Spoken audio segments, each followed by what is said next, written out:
Support for Designed By comes from generous donations from listeners like you. Visit aidesigncorps.org/donate. When you put your headphones on and you hear a piece of music and you imagine that it's you and you dance to it and you strut down the street and you do whatever you do and you put your headphones on and do that thing, that's one of the most empowering things there is. Please let us not lose the imagination we come in with as a child. Please, let's not, because that is one of the best things. That's one of the greatest tools that we have to be able to take difficulty in life, which we all go through on a daily basis, and to actually turn that around and to, again, self-medicate and to alleviate that stress. Scanning all frequencies.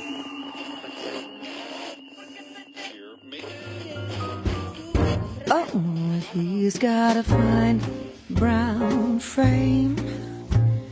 I wonder what. Today I'm thrilled to introduce Judith Owen to our Designed By audience. Judith's music, a fusion of drama, classical elegance, and jazz spontaneity, perfectly illustrates the power of intentional design. From her roots in a musically rich Welsh family to her creative evolution in London and New Orleans, Judith's unique sound breaks genre barriers. Her latest album, Come On and Get It, is a tribute to the trailblazing women of jazz and blues, showcasing Judith's dedication to intentional music innovation and cultural design. This project, deeply ingrained in New Orleans' musical legacy and brought to life with the Gentlemen Callers, embodies our mantra. Designing our world with purpose is the pinnacle of creativity and leadership. As we dive into Judith's story, it's clear her journey is not just about music.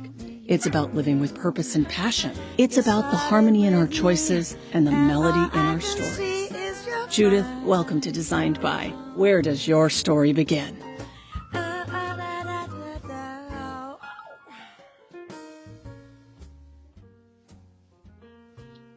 My story begins quite simply as a very short, red-headed Welsh girl. My family upped sticks from Wales and went to live in London because my father joined the company at Royal Opera House, Covent Garden. He was a really extraordinary tenor, and he was there for 35 years. So my background was every weekend it was pretty much every weekend, going to the Royal Opera House and being backstage or being in the auditorium with my sister and our sandwiches. It's a true story. On a Saturday morning, watching the dress rehearsals, and crying and sobbing and being elated by there's nothing, as any opera fan will agree, there's nothing like the magic and the extraordinary otherworldliness of an opera house and watching a production. And that's what really set the seed and set the tone with me, that I just was a drama queen. I couldn't help myself. That's who I was. And then we'd go home after, before my dad would go back up in the evening for the performance. And then we'd listen. This is a very clear memory on a Saturday. We'd go into the music room, the front room, and he'd put on these amazing records of these women. There's many people, Oscar Peterson and Jay McShann, a lot of piano players, Jelly Roll Morton, of course, where the love of New Orleans comes from. But he had this collection of 45s that looked so sexy. They were these tiny little things in amidst the Rachmaninoff and the Prokofiev and the Chopin. It looked really very small and naughty. And these were all women that no one, I now realize, really knew about. And he'd heard when he was a kid. And it started with Nellie Lutcher. And a song called Fine Brown Frame. Nellie Lutcher was from Louisiana, from Lake Charles. And this song is basically the most extraordinary, joyful, flirty, accomplished piece of music and singing. She's on the piano, she's singing with her trio, and she is having fun with us at the highest level. But her unapologetic sexiness, strength, self-assuredness is like nothing I'd ever heard. I mean, I was a little girl. I must have been about 5 years old in, London. And it was the suburbs of London, twitchy curtain land. And it was just sort of like the idea of hearing a woman who was so ballsy and so sexual, but so brilliant as a musician. I'd never heard anything like this. And that was the beginning of my obsession with these women. And he had Pearl Bailey with the Cootie Williams Orchestra, another forgotten artist, Julia Lee, the Kansas City Queen of double entendre. You know, it's songs like the Spinach Song, which is Yeah, I love the Spinach Song. We love the Spinach Song. And, you know, Snatch and Grab It, King Size Papa. Oh my gosh. You know, even as a kid, unaware of what the sexuality really was, you know, because who knows at that point? That's, you know, all children run around singing songs that they're like, have no idea what these lyrics mean, joyfully. But I knew that this was joy. It was just a bottled joy. And I needed that. I needed that because in my home, Joanna, there was the distraction of music all the time. You know, I woke up to my dad singing his scales, preparing to go off to the opera house. I had that connection with music that was it meant the world to me. I knew exactly what I was going to be and who I wanted to be right from day one. But it was also a sad household because my mother, who was also unbelievably talented, great dancing, this is where it all comes from, I suppose. Introduced me to, you know, the great American music of the, you know, jazz era, to musicals, to dance. But she was very, you know, her life was diminished so hugely and cruelly by depression. And so there was this cloud that was forever over our house. And I had that same chemical and have that same chemical makeup. And of course it's nature nurture, but music was the lifeline. Yeah. It was everything. And it was the only thing that gave my family hope in this place. And, you know, there was always a sense of something bad would happen. And ultimately it did. And this illness stole her life, metaphorically and literally. Mm-hmm. And that's why music, and I think a lot of musicians feel this way, especially if they do have underlying, you know, chemical issues and mental illness issues, which so many of us have. Right. It is so much more than the sum of its parts. You know, this isn't like, okay, I want 5 minutes in fame or 15 minutes in the limelight. This is for life, because without it, it will be unbearable. And if you just sort of jump all the way forward, there's so many years in between, of course, of just me being a musician, being an artist, but jump forward to COVID and a time when I felt like everybody in the world knew what it was like to be chemically unbalanced and have an anxiety disorder like I did. But, you know, we were all in the same gang then. But I'd been, you know, a composer and a singer-songwriter, and I'd done like 13 albums. But I returned to these women, and I returned to them again because we were all depressed. We were all in a bad state. We're still there. We're still there. We're still struggling. Yeah. We're still struggling. And I knew, I mean, you talk about design and the importance of designing your art, your life, how you need to use it to be able to expand and to reach other people and to affect other people.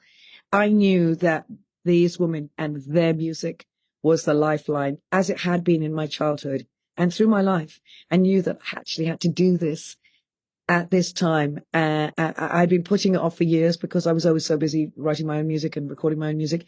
This was the time to embrace the joy, the absolute inhibition and joyfulness that these women embody, and at the same time to sort of, you know, come to this really ridiculously late revelation, which I think women have anyway. I think it's something that occurs when you hit 50. I really do. Where you, and if you're lucky beforehand, but where you actually realize that it's sort of like, you know, I don't really care that much if you like me or not, or whether you like what I do or not, or whether you know, we're friends or not, or you think I'm great. I don't need your approval, and I don't need to think that the whole world loves what I do or to seek that out like a good child. Actually, and that's what these women embodied. It was they're unapologetically who they are, their authentic selves. And in doing so, guess what? I had probably the greatest success I probably had in my entire career, and more people, especially women, lighting up when they saw me, lighting up when they saw my videos, when they heard the music, because they knew exactly what I was talking about, the person I am on stage, rather than trying to lessen it or kind of, make it more sort of, friendly to those who might be sort of threatened by how big I am on stage. It's like, oh, I don't give a shit. No, this is who I am. Love it or hate it. I'm a big theatrical, it's like woman who wants you to be jumping out of your seat with joy and with the passion of life. And seemingly, isn't that funny how these things work out? You do it, and it does it in spades. Like, I'm sitting in LA. Look, I hadn't been to, first of all, I love music. You and I have the connection. I have a daughter's music. My father was a repressed musician. He became a lawyer instead of a musician. He should have been a musician. But I grew up with that true love of music. But it had been since late, maybe 2019, maybe it was the last concert I had been to. Oh boy. And so to come back into it and to see an unapologetic woman, but also celebrate the culture, the storytelling, both in a witty, and storytelling way. I hadn't seen it in a while. And the audience, ladies and gentlemen, if you have not seen her on tour, you're going to have to go to her website, check out the dates, because I went from LA, flew back home to New York and said, get me at the first show, because I want to feel that good again. Oh. Music is medicine. It is the best. It has been throughout my whole life, the best form of self-medication. I mean, believe me, I have plenty of other medication too, but honestly, when it comes down to it, if I can get to the piano, if I can get my hands on my first love, then we all know that chemically things start moving around, start happening. The brain starts firing. The dopamine starts coming out. We know, we've seen it on scans. We know the effect this has upon human beings. Now, that's also when you listen to music, whether you're a musician or not. The listening, the dancing, the moving, the being in it, I feel like this as an audience, when I go out to see people in New Orleans, particularly in a place where people do music because they must, because they have to, not because they think they're going to write a hit single or be massively famous. There's a purism to it, which is what music is about, where you see greatness and it's salve for the soul. And I always say this, and I think the sharing of stories, and especially of women's stories, because I as a woman, I of course feel that same sense of purpose, that there are women who have been forgotten. Mm-hmm. And these women that in the majority of cases, these are women who have been utterly passed over and forgotten. A couple of them, of course, famous, Peggy Lee being one of them. But in the most part, the woman that I cover on this album, absolutely forgotten. And yet they opened the door. They opened the door to women like me, to every woman that stands up and just like shakes that stage in that audience. We have them to thank. For every woman at the piano, for every Aretha, for every Alicia Keys, we have these women to thank. And I think that their stories all run like films. I mean, their stories are extraordinary, and their strength, their power, their importance as trailblazers and female pioneers should not be overlooked. I mean, I'm about to kick off this podcast that I've done with a friend of mine who's a very funny and wonderful woman called BB Lynch, and she's like a BBC woman, a journalist and everything.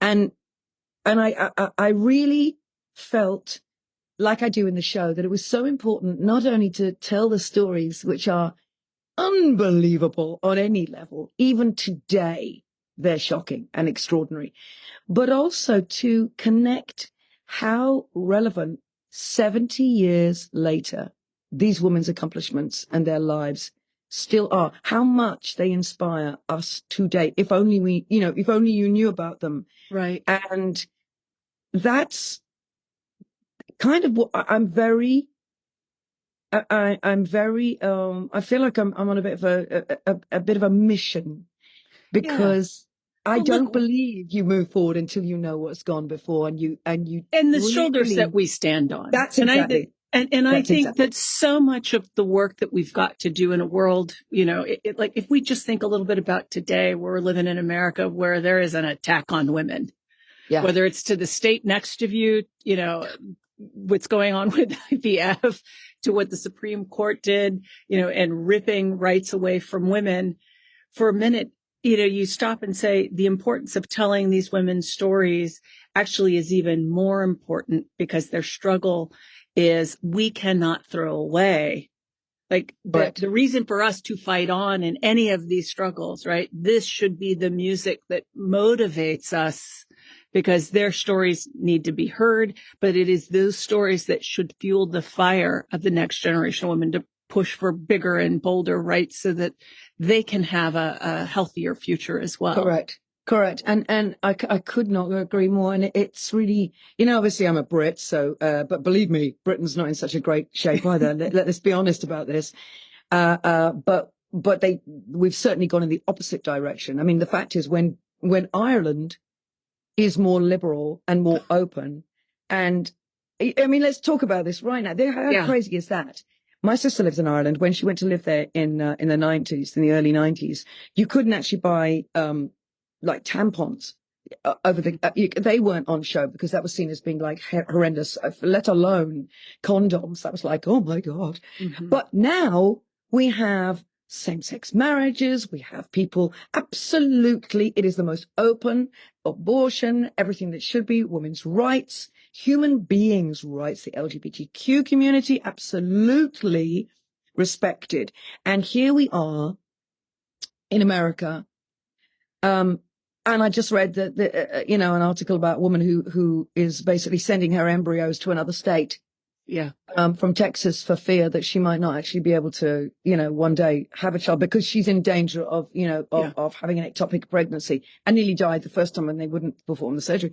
So, and then I'm listening to, and then I'm thinking about these women 70 years ago who were flying in the face of this, who were singing songs which were absolutely sexual and fabulous, and they were in charge, in control, women at their finest, embracing their sexuality, not only embracing it, singing about it and enjoying it. How about that? It's celebrating female sexuality and strength. And here we are being told that we have to go back in the corner now and behave, because we actually don't have any rights over our own bodies. And what is so upsetting about, to me, the importance of life, as in, is that seemingly once you're born, your life doesn't count for a hill of beans. That's right. It's only when you're inside a woman's body that we need to have that control over you. And we're really, really concerned about your rights. Once you're born, it's all over. Thank you.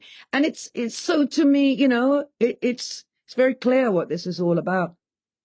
And seemingly we are going into a backwards motion, medieval times. And I think any woman is afraid. I think they're definitely afraid. There's fear, there's this, but I think that the thing that I love about where we are right now and this art is that we actually still have the rights. The difference, I think, about 70 years ago, which was they had no idea what those rights would mean. And so I think that we know as a generation, you and I are in the same generation, that what is at stake. I look at it and I think, I think in my mother's generation in the States, they couldn't have credit cards on their own till the 1970s. Oh, God, please. Right. And so you just go, whoa, whoa, whoa, whoa, whoa, whoa, whoa. We're not going back that way. And that's why these stories, right, to me have become so much of an anthem. I've recently had a few AI design core, AI literacy training. And I have been playing Judith's album in the background as inspiration because each one of the songs represents a moment of woman who is taking her sexual power and like turning it inward and making her more powerful and sharing it with the audience. If you just listen to the lyrics and you really understand what they're talking about, you can apply that just to about anything. Pretty much. And you know, what is so great about these songs to me is that they're all done with a real twinkle in the eye. There is a sense of humor that is always present and which I think is a tremendous strength anyway. It's just to not take yourself so bloody seriously and to know that one of the most important and one of the greatest things we have is the gift of laughter, and to smile and to find those places that make you, that make you giddy, that make you laugh. That's another self-medication like no other. We know this. I think Joni Mitchell once quoted, if I may, the Queen, our leader, that laughter is the best facelift, and it's the truth, and I absolutely do believe in it. And I there's a line in King Size Papa. I mean, you don't even have to. What else could this be? It's one of the funniest things I've ever sung in my life, and it's like she's got, I've got a man who's more than 8 foot tall, 4 foot shoulders, and that ain't all King Size Papa. They take the door off the hinges when my baby comes to call. I love this line because you can see him. You know what she's talking about. You know what this means. But there's, it was an era when women were dressed up to the nines. They looked so glamorous. They were beautifully presented. They weren't taking it off. This is another time, another place right now. But like burlesque, the keeping it on makes them almost more sexy. Oh yeah. Because, because there's a mystery, but there's also a real like sassy control about the whole thing, which I really, really admire hugely. And yeah, I guess this whole, what I didn't expect, Joanna, was in making this record and in being my unapologetic self on stage and really, kind of channeling, and I hate that word, but like trying to embody this era, these women, the look that I'm always in a man's suit. I'm always put together in this way, in this very kind of gender fluid way with tons of hair and red lips. And it's all very a throwback to sort of like Rita Hayworth and Katharine Hepburn, those kind of looks. I didn't realize that, and talk about design. I didn't realize that would affect me in turn, and that it would actually teach me so much about myself. It would open me up so much to my own strengths that I was suppressing, or was worried people would find too much. Again, it was sort of like, and I say this to people, I have so many young women coming up to me at the end of shows and writing to me and social media saying, what do you do? How can I find this confidence? How do you prepare? What are your, I sort of give these little sort of, do these little sort of like video chats all the time about the things you do to give yourself not just permission, but to remember that confidence is the most sexy thing that we all have. Self-confidence. Oh yeah. And this music is the art of self-confidence. Yeah. And I've been a big believer since I was a child because I have a very overactive imagination, which is really useful. I know you do too, which is why you are the extraordinary woman and creator and birthing mother of greatness that you are. But I know that when you put your headphones on and you hear a piece of music and you imagine that it's you, and you dance to it and you strut down the street and you do whatever you do and you put your headphones on and do that thing, that's one of the most empowering things there is. Please let us not lose the imagination we come in with as a child. Please, let's not, because that is one of the best things. That's one of the greatest tools that we have to be able to take difficulty in life, which we all go through on a daily basis, and to actually turn that around and to, again, self-medicate and to alleviate that stress. It's a very simple thing. And I always say it's like you're putting on your armor. It's like, what things make you feel better? This young woman came up to me and said, I'm in this environment where I'm surrounded by men. I'm the only woman in this job. And I constantly feel, she must have been like 20. I constantly feel like I'm in the corner waiting for a minute where I can actually say what I need to say, but I don't feel like I'm supported. And it's like, hell, we all know that feeling. Oh my God. Do we ever? Do we ever? You're going to be mansplained to death. So I said, you know what? You got to but try and figure out, like for me going on stage, because it still makes you a nervous wreck. I still feel sick before I go on stage. I'm still terrified, but it's that thing of where you use adrenaline and fear to turn into something positive. You use it as your energy. So it's a conversion of fear into adrenaline. But, there's a reason why I dress the way I dress. I wear the red lips. I wear the, whatever it might be, whatever prop you need to make you feel like, I have to tell you, and Judith has some props. Oh gosh. So you know what? I was just with Judith in New Orleans, and I want to, before I go too far into this, but I was just with Judith in New Orleans for Mardi Gras. And for those of you who have never been to Mardi Gras, you need to go, and to be able to play in your sandbox. And I say play, I literally left New Orleans giddy like the little girl that loved playing because I bought a wig. Judith encouraged me to go get the wig. I have a tiara now because if you're Judith's friend, you need a tiara. Oh, yes. I love the fact that you and Rachel threw yourselves into it with such abandon because you're so fabulous, both of you. And it was, I was kind of distracted because I was mixing the next album. But still I could not cope with not taking you to the high temple of wiggery, and which is Fifi Mahoney's. And it was just sort of like my joy at seeing you, because people love it, they get it or they don't. With New Orleans, you love it or you hate it. It's very strange. And when you love it, the joy at watching people who love it nobody hurled themselves into it quite like you two. I must say, I was so thrilled. I was proud like a mother. Well, and you know what it brought me back to, and you just touched on it, and I think it's a great transition for me to ask the question. But when I was a little girl, I used to pretend to be singers, right? Oh, good. So, it was Barbara Streisand, it was Donna Summer. I grew up in the 70s and 80s. My mother loved to dance. My father loved jazz. And vocalist. And so I used to, this was me in front of the mirror. And I would imagine myself looking different, and being something transformed than this pimply teenager that I was in, San Antonio, Texas. And the long and short of it is, hey, I turned 50 in October.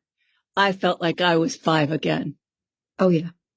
And that's what New Orleans did for me, was just, I got to put on the costume and, watch, be with, and be introduced to new people and meet new people. But more importantly, like just be awash in the creativity, and the grit and the beauty of New Orleans. It's a very, like I said, you get it or you don't. But if you have one iota of creativity to you, an overactive imagination, a sense of what we're talking about, and this is what I encourage everybody in the world to do, please, dress up. The dress up box that we all had as children, where, I wanted to be a cowboy. And, but my sister made me, not do that. She she stopped that, and then we became Knights of the Round Table. So, it's and just I wanted crazy. to be Little Orphan Annie, and I would make my sister the dog. There you go. Yeah, exactly. I was always my sister's captive, and she'd always be tying me to things and holding me hostage. And the fact, and I love that the two of you went into Fifi Mahoney's and went absolutely where I was hoping, all in, wigs, tiaras, headdress. Ladies and gentlemen, I walked out with 2 wigs, not just one, because, you know, you need at least more than one crown. Well, you have to have more than crown. That would just be churlish to only have one. Then by the nighttime, you and Rachel, they come and meet me, and they've already got a cape, a rainbow cape.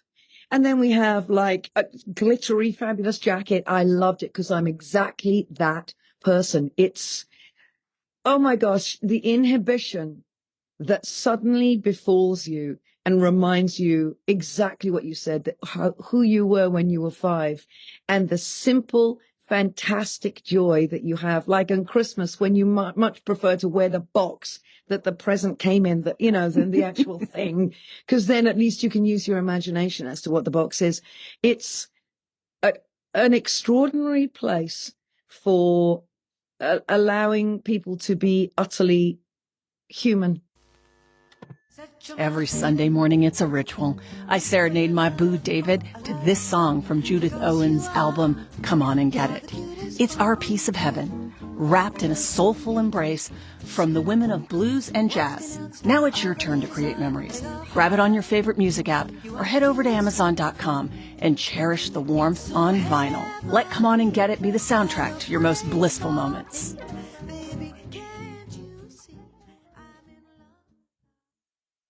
So let's go back to one of those human roots for you, which was, obviously you were born into music. It was surrounded you. It was medicinal. What was the kind of becoming? Because, we talked a little bit of like, we spend all of our lives trying to get back to where we came. But Let's talk a little bit about the journey around, what was teenage Judith like? The teenage me was so similar to who I was basically, like I said, I like you, I've been singing into mirrors and into hairbrushes and in the dark with the headphones on, just pretend, imagining myself as Aretha and as all these women, and sometimes even as Stevie Wonder, who is absolutely is one of my, come on.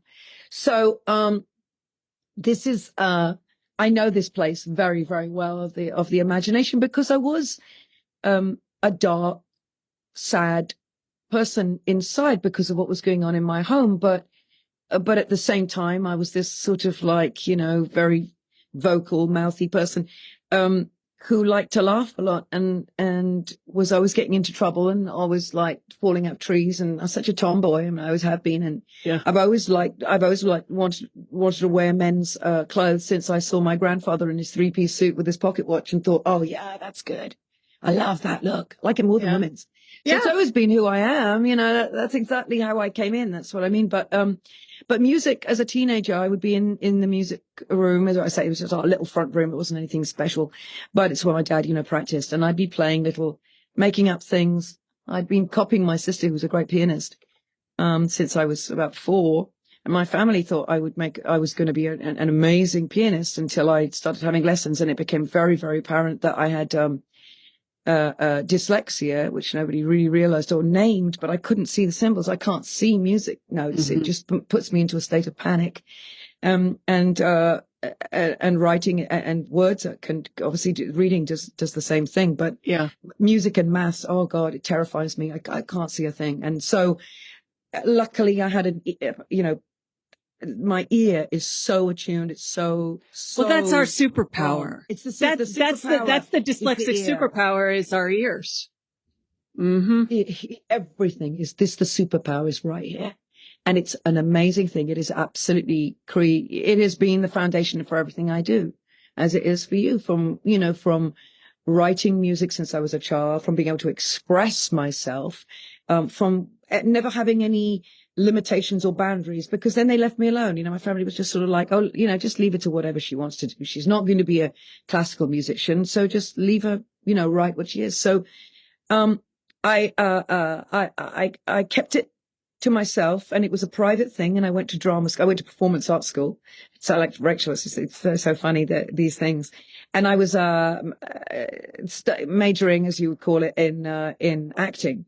But we had to do dance, and I chose to do jazz dance, which is, of course, has always been in my life, and music. And then it was only in one of these classes, as it were, where somebody said, "Does anybody play an instrument or sing or anything?" And I sort of said yes. And then they said, "Do you want to play anything?" So I got up and eyes jammed closed. I played this song that I'd written about my mother. Of course, it was all very bleak in those days. And I finished, and there's an ungodly silence. Oh God. And I just thought, so I walked back slowly to the chair and finally kind of opened, and I felt that's what it was. I felt this hand on my knee, and I turned round, and the girl sitting next to me, who I was terrified of because she was so unutterably talented and brilliant, was looking at me, and she was crying. She was crying. Mm-hmm. And I looked up, and there was the teacher, and she said, why are you studying acting? Why aren't you doing music? What? So it was all, and that was like, that's all I needed to hear, really, to know that this was the thing that was the most important to me, that was my private, personal life, was actually something that related to other people. And it turned out, isn't this the irony in life? But the reason she was upset, this fabulous woman next to me, who became a lifelong friend, is because a year earlier, her fiance had died of leukemia. Mm. And that thing that she felt and heard was absolutely just opened her up. And she wasn't this like arrogant person at all. She wasn't this superior person. She was hiding in her own pain. And she was unable to express and to reach out because she was absolutely holding on tooth and nail to just getting through every day. And that I think is the basis of everything that I've ever wanted to do, was to be able to actually communicate, to reveal myself, and in doing so, give people the permission to reveal themselves back, and to have that conversation with the audience, conversation with the listener. As I was being the situation when I heard music, when I went to the opera house, when I heard jazz, it gave me permission to feel, to cry and to laugh, to feel joy and to feel sadness, to feel sorrow, the big things that we find so hard to express. And so it's been that way ever since. And so for, my entire life has been about revealing myself whilst becoming healthier as I do it. I came to America because I fell in love with my now husband, who I met in London, who heard me playing at this crappy jazz bar that was in the hotel that he was staying in. And I was young and depressed and penniless. And he heard me singing and just was like, heard it, came to hear, I was singing my own songs. And he's incredibly wonderful man and brilliant man, and one of creators and just brilliant. Just brilliant and funny, and a musician too. So, and he's back. Isn't it funny? It's back where it started. So he's one of Spinal Tap, Harry Shearer, and I met him as Derek Smalls, and he had the whole thing on. He had the hair, the moustache, he had the beard, he had the... That's not how you guys met! No. I didn't know what he looked like at all when I dated him, and I just thought this was the funniest thing I had ever experienced. I heard this rapturous applause behind me at the end of a song. I turn around, and it's Derek Smalls, Chris Guest looking like himself, and one of the elves from Stonehenge. And I swear to God, it was, to me, that's like a sign that I must not miss, because, like I said, laughter, that's as important as the music. How do you, wait, how do you ignore that? How do you ignore that? How do you ignore that? So I followed him out to America, and I did for two very simple reasons. I was in love, and also because I felt that I needed to, if I was ever going to get well, and if I was ever going to be okay and get the help that I needed, I had to have a fresh start, and I had to go somewhere where actually unlike my mother, people had a better handle on and understanding of depression and mental illness. And that really was a big part of it. Mm-hmm. I mean, it was like a big fork in the road, and I was doing amazing stuff in London, but inside, I'd play, I'd go home, I'd be sobbing for hours. That was the reality of it. Yeah. So it's like who I really was and what I felt like inside had nothing in common.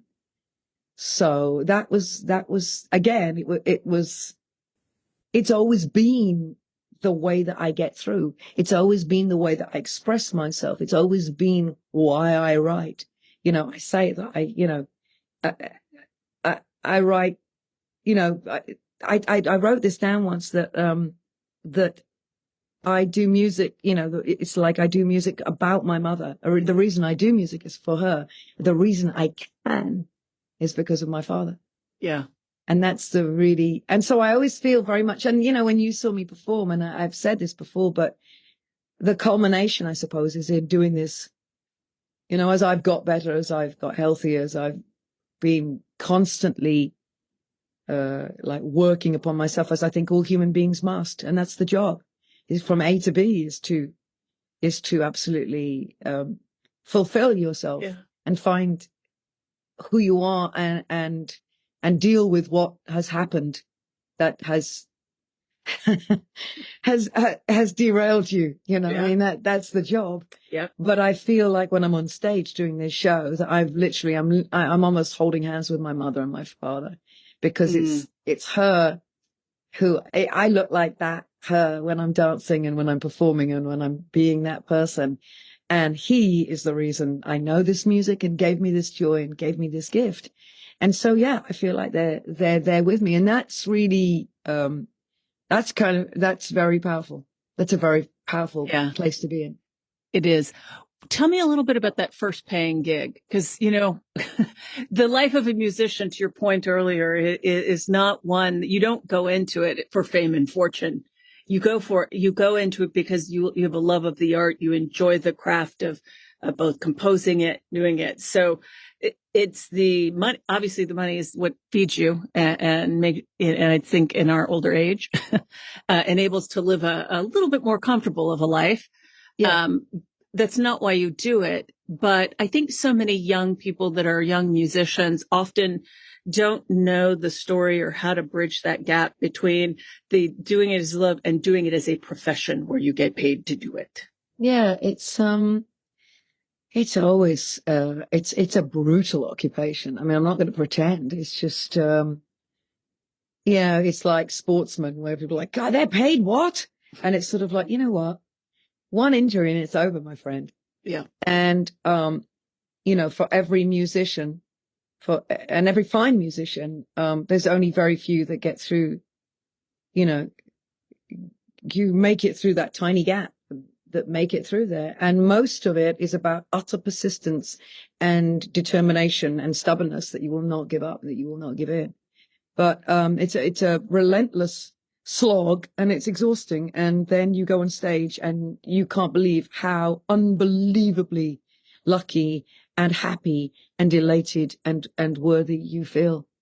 And that's the drug. That's the drug that it is. And then all those chemicals come shooting out. And then you leave the stage and the next day you're thinking that you're absolutely rubbish again. I mean, that is the truth. And that's the funniest thing, because I don't know of an artist. I don't know of a creative person who doesn't have imposter syndrome. And it's just across the board now in every aspect. You understand what I'm talking about. Oh, you vacillate between feeling like I'm either really brilliant or absolutely rubbish. And there are days when you can't figure this out at all as to which one it might be.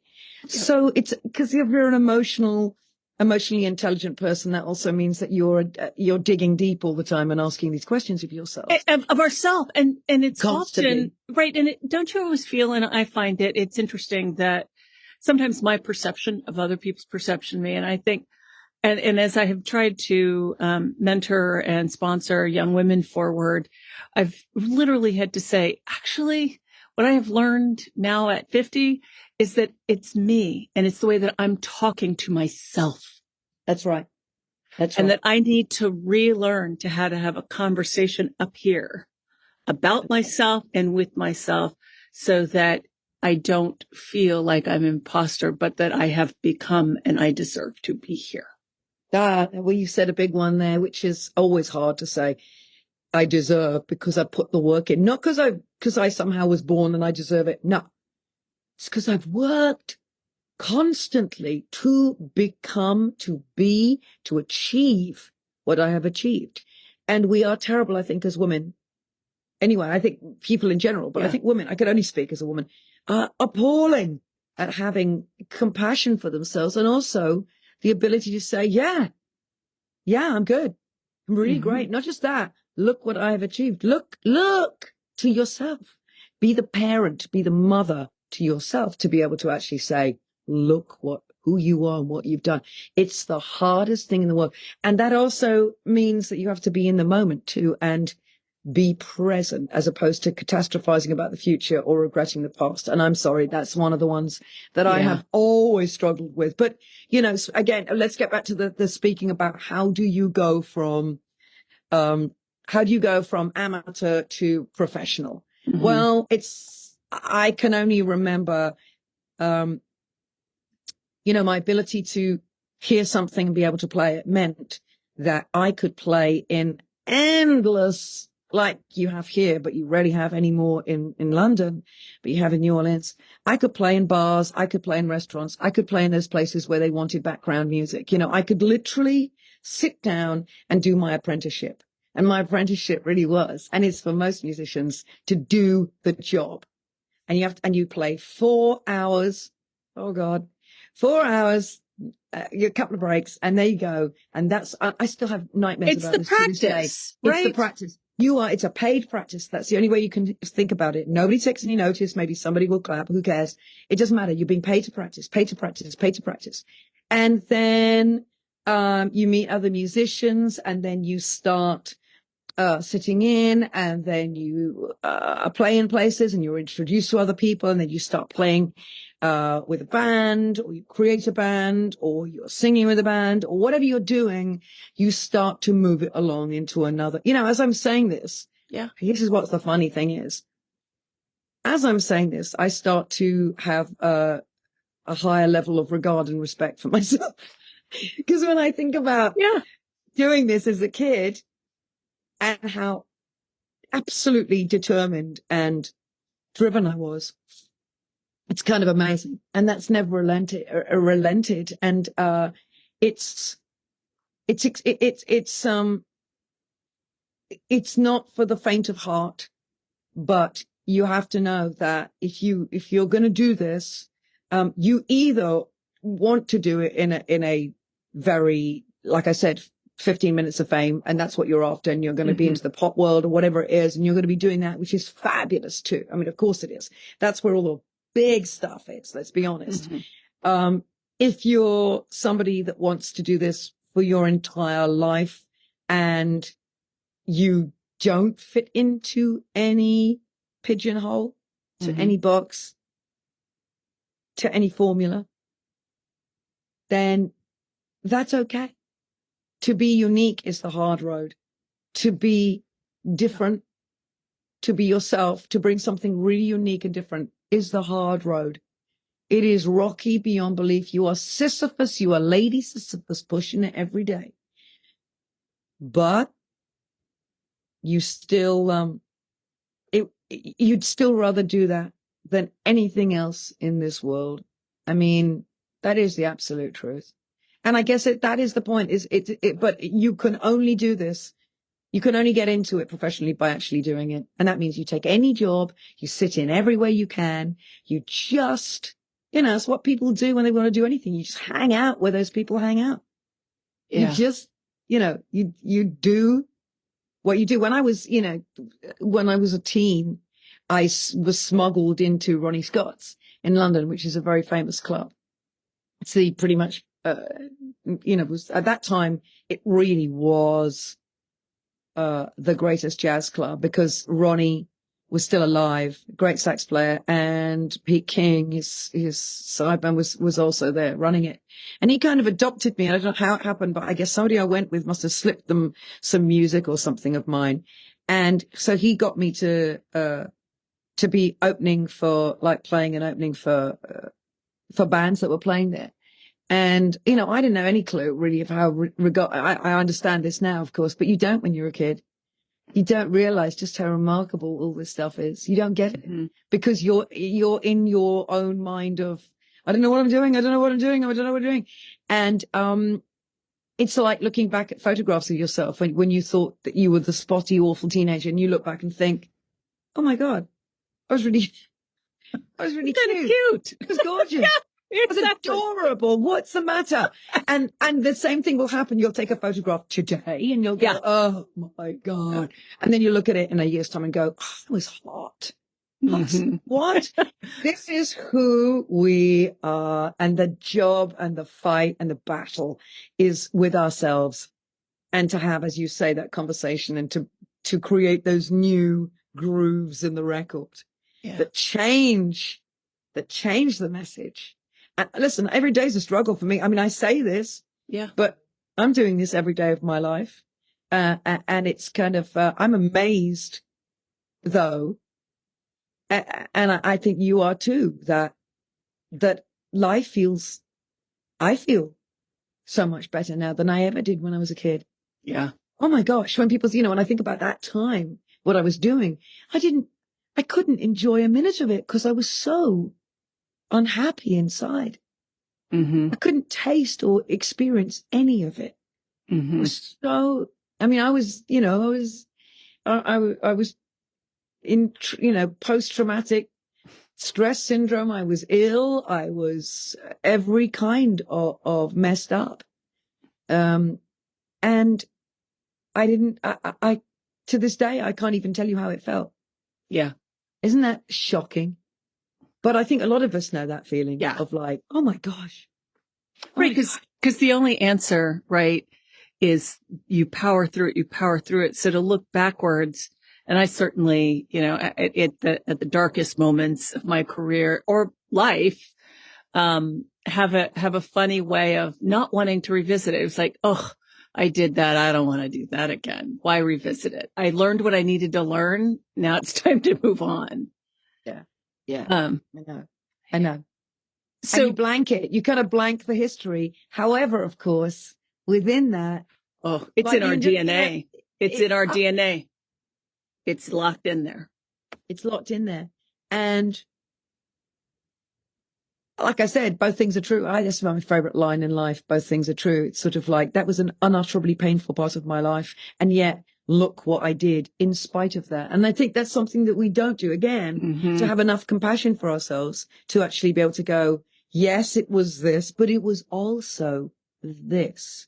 Right. And I think we're very bad at doing that. We're very bad at being, and the people are getting worse and worse all the time at being able to accept that things are more than one narrative, right? It's not one binary narrative. Thinking. Ugh. Yeah. And that's what, you know, I hate to go drone on about it's what makes you, it's what creates you. But ultimately, you know, life is rocky. It doesn't matter if you get all the breaks and you get all the things and everything goes smoothly. It's always going to be a rocky road. Yeah. That's just the nature of it. We're messy human beings. We're messy. Yeah. So, you know, there it is.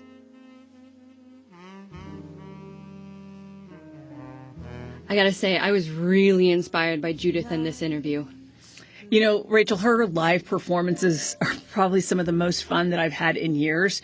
Let's be clear, I've become a Judith groupie. Oh, I know it. I know it. You got me on to come and get it, and I have to say, I love it. I love Nice Girls Don't Stay for Breakfast. That her rendition that was originally by Julie London is my all-time favorite. Look, I have followed her from Los Angeles, quite literally within a week's period, right? It's almost like from Los Angeles to New York to New Orleans. I follow her just about anywhere. The day that she plays Paris again, I want to see that. I want to see the Parisians react to her because one of the things that I love about her stage presence is that she really bears it all. Each performance actually stands on its own. The performance she gave in L.A. was no better than the one that she gave in New York or the one that you would see in New Orleans. It was different. And so she really tailors both to the audience, but it's also kind of the way that, if you ever listen to Aretha Franklin, and you ever listen to her or Stevie Wonder live, then the art of the gospel church, right, says that there was never two performances that were exactly the same. And for me, Judith has that capability. I feel like when, I am listening to her, that I've gone to church. Just like we used to go to gospel Sundays, right? Yes. That's a great example. And when I was telling Judith this, it was, and by the way, listeners, if you have never been to a gospel Sunday in Chicago, and I don't care what religion you are. No, I mean, I'm Jewish and we still went to gospel. It's just about, because it resonates no matter what, whatever creed or religion you follow. When it comes to music, it just taps into something so spiritual, regardless of what you identify as religious-wise. It just taps into that, and it's primal. Exactly, it's primal. From think about it this way: his history tells us from our first sounds, it was our first method of real communication, like deep emotional communication, and Judith's artistry, right, and theatrical presentation, and the New Orleans flair. Every time you see her, she's brought a slice of that New Orleans grit and flair. It made me just want to pick up my instrument in a totally different way than when I used to, and it just revived that love I had for the music. Because as you know, I used to perform jazz, and one of the biggest things was Dixieland jazz. And so and I used to perform at Louis Armstrong's house in Corona. And to just be reconnected to that young kid who fell in love with not just the sound but the history, and it just really revived me. And being a part of the New Orleans community that she introduced us to really opened my eyes to possibilities. Well, the people of New Orleans are just truly a slice of the best that America has to. They really are. They're the best of American music right now. And it's the best. I would say, it needs to be understood that it's not really a hidden secret. You say jazz, that it's synonymous with New Orleans, the history, but post-Katrina, people don't talk about New Orleans. No. And what I loved about finding in New Orleans, not just to see Judith bare her soul, and we could talk about that, but the people of New Orleans bare their soul for Mardi Gras. It was amazing to be there. It was amazing to feel welcomed by the New Orleans community and by the New Orleans jazz community. I do want to touch on, because Judith talked about it, about how creativity for her was the best medicine. And as someone who suffers from mental illness and uses music as a way to kind of feel like I'm whole again, it really felt important, because we only talk about mental illness with musicians after they've passed. We never actually talk about it during the time. And it's such a tale as old as time. It always makes me sad that we only reflect on it after they're gone, and they're the butt of jokes when they're alive. Well, to plug her real quick, if you haven't gone and listened to Come and Get It, which is streaming on all music platforms, please take a listen. And if you haven't yet tuned in and started subscribing to Judith's podcast, Unapologetically Judith, man, you're missing out. So let's read us out. This episode was written and produced by the AI Design Corps at Aurora 21 in the heart of New York's magical Hudson Valley. Special thanks to the musical talents of Rachel Bickley, our podcast sound designer. Our theme music was composed by Substance Studios. If you're already following the show, you're well on your way to designing a better future. If not, what are you waiting for? It's time to join the magic. Go to your favorite podcast service and search Designed By with Joanna Pena-Bickley and hit follow. Hey there, it's Rachel, producer and sound designer of the Designed By podcast. I would like to thank Judith Owen and her team for allowing us to use her music in this very special episode.